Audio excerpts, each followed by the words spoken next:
China last year, and nobody cared. Google, biggest company, most powerful company in the world, massively expanding its artificial intelligence operations in China, even though that will almost certainly empower the Chinese military. But don't pay attention. Ignore all of that. Avert your gaze, because remember, Russia is the real threat. And if you disagree with that, you obviously work for Putin. Harry Kazianis is Director of Defense Studies at the Center for the National Interest, and he joins us tonight. Harry, put this, you never hear anybody say this, but let's be as honest as we can be, if you don't mind. Sure. I mean, Russia is not a threat at all compared to the threat posed by China. Does that sound right? Yeah, I mean, of course. I mean, just look at the numbers for a second. Russian economy worth $1.4 trillion.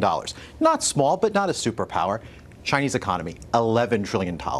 If you actually look at purchasing power parity, China is actually a bigger economic superpower than the United States. So if you just look at the raw numbers, the Chinese are much more, in terms of just the scale, a much bigger challenge for the United States. So, you know, look, Russia's a problem. Russia's a strategic competitor. But China, if you put everything together, China's an enemy.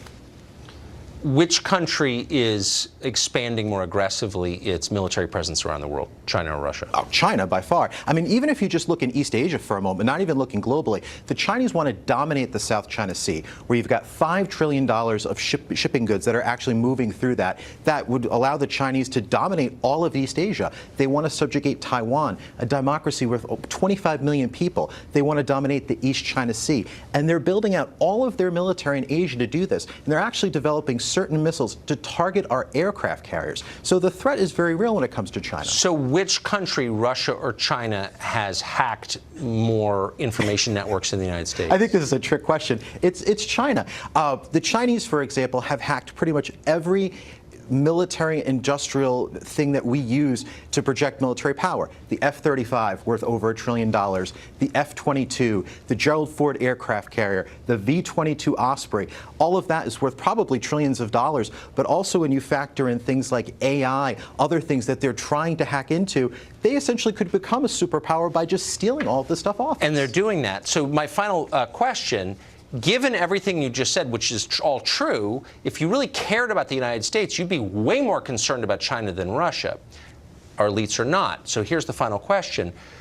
Do more people in Washington get rich representing or working for Russia or China? China, obviously. But Tucker, I don't know if it's obvious to our viewers. I don't think, because the impression over the last year and a half has been everyone in D.C. is working for Russia. Some are.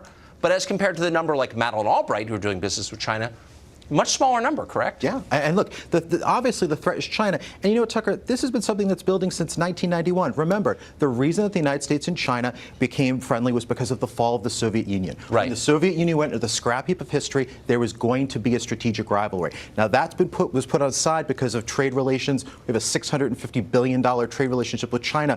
But the American people are rightly questioning that, and obviously that's creating strategic rivalry. And that makes sense. But don't you think somebody in authority, maybe a former Secretary of State like Madeleine Albright, a self-described genius, ought to be sounding the alarm about this, rather than distracting our attention with dumb fake story after dumb fake story about a non-existent threat from Russia? Well, you know what? I think the problem is there's really, when you boil down to it, there's a strategic awakening that's happening here.